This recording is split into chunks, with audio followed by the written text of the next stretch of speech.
What's good, y'all? We're back, man. This is your boy Anthony, and I got my man Cameron right here, you guys. Listen, we're diving into part 2. If you missed our part 1 of this conversation, be sure to check out the part 1 of this conversation where we talked about Cameron and his past with regard to just coming out as gay and everything, his life prior to coming out. Very good conversation, very deep stuff, but now we're going to dive into the present, man. He's out, he's free, and we got some good questions, so we dive right into it. Let's do it. All right.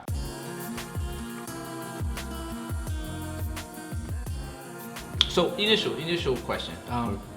Now that moment that you came out, pretty much to everybody around you in your life, how was it moving forward? Did you feel better, relieved? Did you feel a little bit weird? Like, how did you feel immediately, months right after coming out? Gotcha. Yeah, right after I came out, I felt great. It was one of the best feelings I've ever had in my life, to be able to live my life how I want to live, how I've dreamed of living it for so long. And just being able to have the experiences that I've always wanted to have, and that's going to different events or the places I chose to go to, spend my weekends, like bars and clubs and things like that. So it was just very freeing. Wouldn't change anything about it. So let's get a little deep right away. Not really deep, but interesting. Have you experienced any discrimination? If so, what kind of discriminations have you experienced? If not, do you feel that you would feel any discrimination in today's world? It's a great question. I actually have been very fortunate in that the people I've come out to, my family, my friends, they've been completely supportive. People that are near and dear to my heart, I still have close to me. The only type of discrimination that I've had have been a few friends that I went to school with. I went to a Seventh-day Adventist boarding school, and I've lost a few friends from there. But I haven't seen them in years anyway, so it's kind of no sweat off my back. And besides that, that's it. I live in Washington, D.C. I genuinely, sometimes I tell my friends, I joke with them, just like, I wish that I experienced something. I wish walking down the street, someone yelled something, cursed me out or something. I know that sounds crazy to say, it does but sound crazy. it sounds crazy, but I almost want that experience. That I almost think of it as like a humbling experience. Because I know that that's what so many people face around this country. So many gay men and women, and that I feel spoiled. Like that I deserve to feel a little bit of that, hate or discrimination. Again, I know it sounds crazy, but I want to know what it feels like so I can really take pride in kind of who I am and how fortunate I am to live in Washington, D.C., such a melting pot. Okay, we talked about in your past, you came out to your family and friends, etc. Moving forward to the present, after coming out to your family and their initial responses, have any of your family's initial responses changed from then till now? Family or friends, as when you first came out to them to now, are they all pretty much still the same, or has anyone kind of changed in their thinking or acceptance, whatever the case is? Yeah, one person that I didn't speak with in the first part was my brother. Coming out to him. You have a brother? Yeah, I have an older brother. That's stuff you learn, man. I know this guy for years. I know you had a brother. Okay. Yep. He's 4 years older than me. We're very different, and he's the last person on the face of this planet that I wanted to come out to. He's the last person that I came out to. Why? Because he's a lot tougher. His experiences growing up have been very different from mine. And I just knew that he would not be okay with me being gay. When I came out to him, and that's a whole series in its own. No, I came out to him and I was just like, I'm gonna do it. I'm gonna tell him. Sat on the sofa. So I have to tell you something. I was like, he started asking questions. This, that. Did you get someone, a girl pregnant? Whatever. No. The last question was, are you gay? And I was like, yeah. And he sat down and he was just like, he's like, stand up. I was like, stood up. I'm like ready to like fight him, like, what's going on? He gave me a hug. Whoa. He gave me a hug, and if you know me and my brother, we have never hugged. It was probably the first time we ever hugged since being little kids. Wow. He gave me a hug. He says, you know, nothing's changed. With that being said, you know, nothing did change between us. We were, you know, still great friends, but it took him months, and up until pretty recent, like, he has come out to a couple bars with me. I've come out with him, he'll come out with me. You know, I've introduced him to guys I've talked to. So yeah, his mindset has changed. He's become a lot more open and understanding and accepting. And I'm truly grateful for that. Why do you think, what do you think why do you think he has come so far? In your mind, in your own opinion, why do you think he's come so far? I think previously, you know, he didn't have a connection. So, you know, everything he knew about the gay community or a gay person, you know, has been through the media or different stereotypes. But when you meet someone who's gay, or when you have a friend that comes out or a relative, it becomes real to you.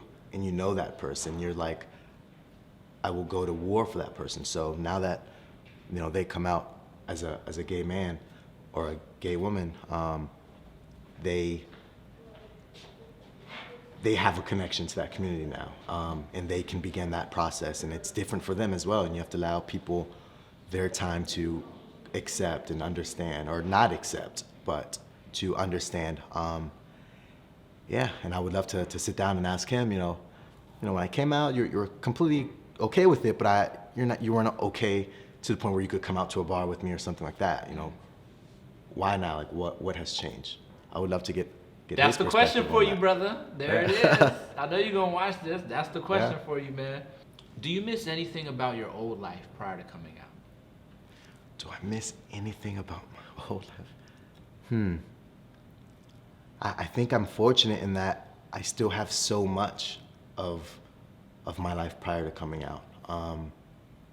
You know, I'm very sports oriented. I play just about every sport in the book. I was able to do that. He ain't lying, y'all. And he's a beast, man. I remember college days, man. Even, you know, after college, just baller. Like, he could do everything, man. Like, he was playing basketball, freaking backflips and flips and jumps, and I mean, this dude, like, he does everything. Do you swim too? I swim, not, you know, competitively, but on my own. Oh yeah. Is there any Love sport swimming. that you're not that you don't think you can do? Uh, Not necessarily that you're good at, but is there any sport you feel like, nah, I probably can't do that? I actually just figured out the one sport that I want no business with. I don't think I'll be good at it, and I won't ever do again. It's actually a non-traditional sport, rowing. Rowing in the water, Wow. yes. That sounds like a workout, though. It's a serious workout, and I will have no part of it ever again. Now, here's a misconception. Let's dive into this. Since we're talking about current stuff, we're talking about athletics and stuff. I think a lot of misconceptions from a lot of people are that gay people aren't athletic, or they can't be, or, you know, they can't play sports as well as straight guys and things like that. Touch on that. Talk about that. Absolutely. So, my background, I have a degree in physical education, a master's in sports management administration, and coming out initially in the gay community, you know, a couple guys, they would be like, you're gay and, you know, you play sports? Like, that's kind of not a thing. And I'm just like, yeah, I'm gay and I play sports. And I even think I had that misconception, you know, coming out. There is a huge, you know, world of, you know, gay sports. I'm in so many different sports organizations. It's insane.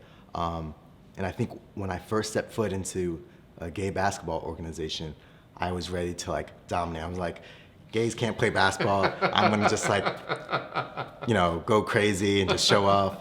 And it's some of the most competitive ball I've ever played in my life.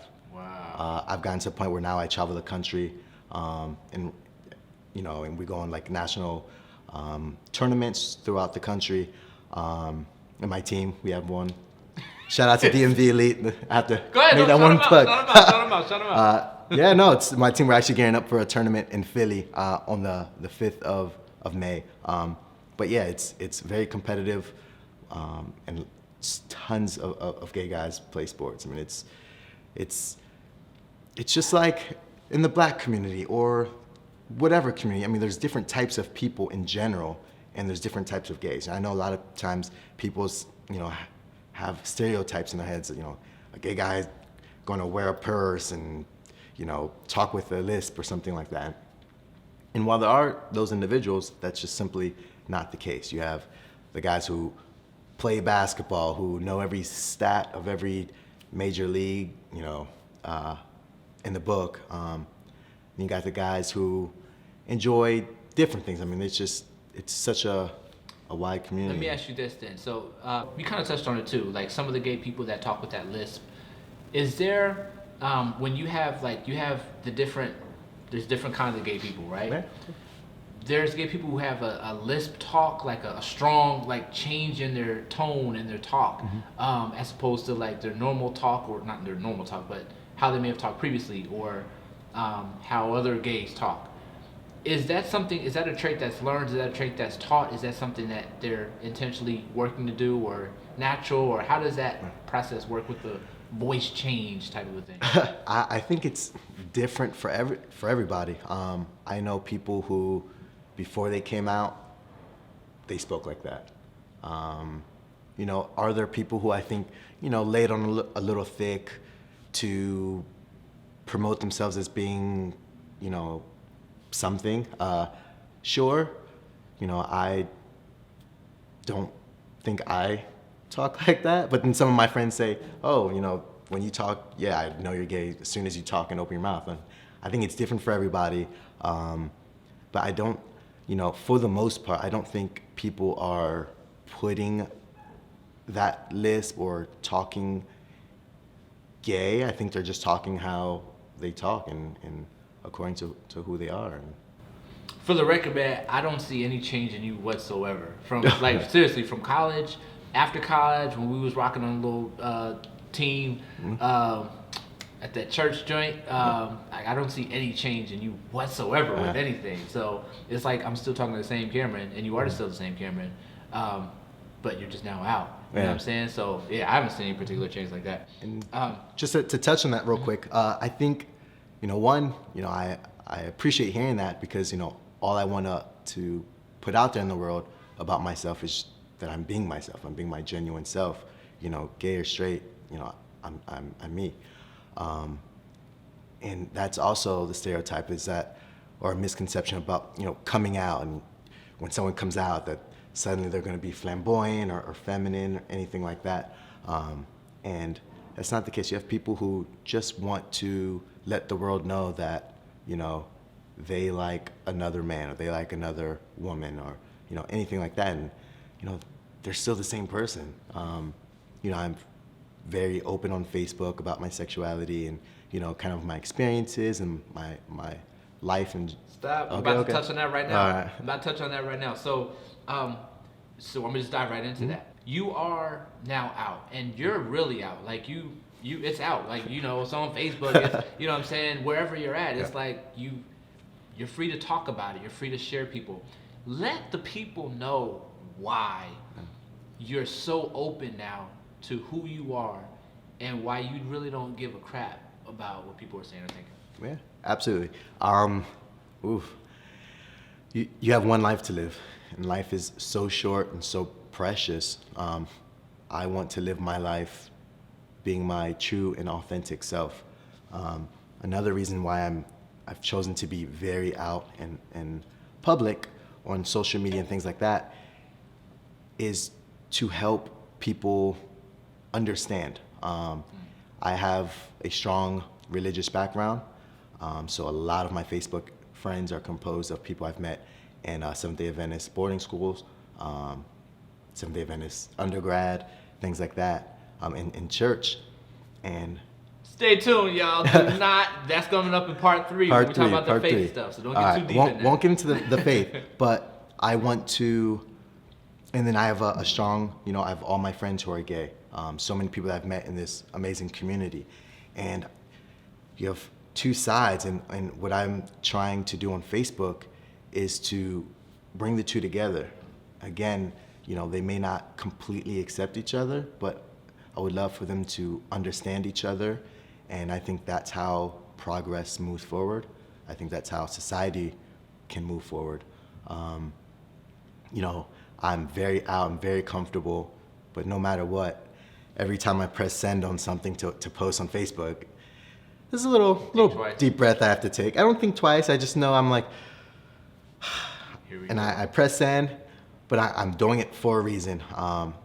Sometimes, a lot of times it's uncomfortable for people, but I think that's what has to happen for society to move forward. I think you have to get uncomfortable. You're getting people a lot uncomfortable. Some people you get a lot uncomfortable. Yeah. They're probably a lot uncomfortable, but that's good too, right? Yeah. In my opinion, they if they don't want to see it, they can block me or limit what they can see. But I think that's how society moves forward. I think that's how progress continues to move forward. You have to get uncomfortable to really take your mind and take it to that next place of being able to be open and things like that. So, couple good questions here left, okay? Okay. Number one, do you regret anything about your decision on coming out?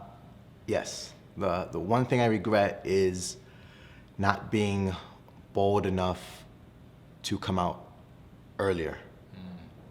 To not come out earlier and not to come out stronger. And going back to how I came out, I kind of told groups of friends at different points in times as I felt that, as I felt comfortable and confident to do so.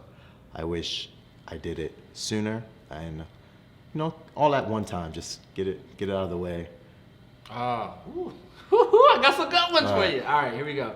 Are you in a relationship now? Mm-hmm. And if you are in a relationship, what is your role in the relationship that you have? Yeah. I am in a relationship right now. I'm dating a great guy. And as far as my role, I'm a supporter. I'm there for him. He's there for me. And we're both traveling down, this life. And, one day hope to be married and, adopt kids or, just figure that Preference out. Preference on a boy or a girl? No preference. Okay. No preference. No. Yeah, they're gonna be in sports. As long as they're in sports, it's fine. My question to you is this: what is your thought on a gay person being straight again? Is that something that is possible? Is that something that people just think they are? Like, I guess, what is your whole thought process behind the idea of a gay person becoming straight again? That is a good question. I think at this point in time, I kind of just try not to pass judgments or to, I'd let people live their lives. If that's how they feel or if that's something they want to go about doing or whatever, more power to them. At this point in time in my life, I don't see how you can be gay and then suddenly not be gay anymore. I don't even know how to answer that question. I don't see that being possible. But if it's possible for them, more power to them. Last question. So what are some misconceptions about gay relationships or gay people or the gay community? What are just some misconceptions that people have who are not in that gay world about the gay community or gay relationships, etc.? Tons. Man, again, that we wear purses and we're all into just fashion and things like that, or that we don't play sports. We touched on those. Other misconceptions. I don't know. I think more than misconceptions, I think people just place so much of an emphasis on, the sexual aspect of gay relationships. We're just people wanting to be with people that we love. I have someone that I love, and I want to be with them. Why shouldn't I be able to?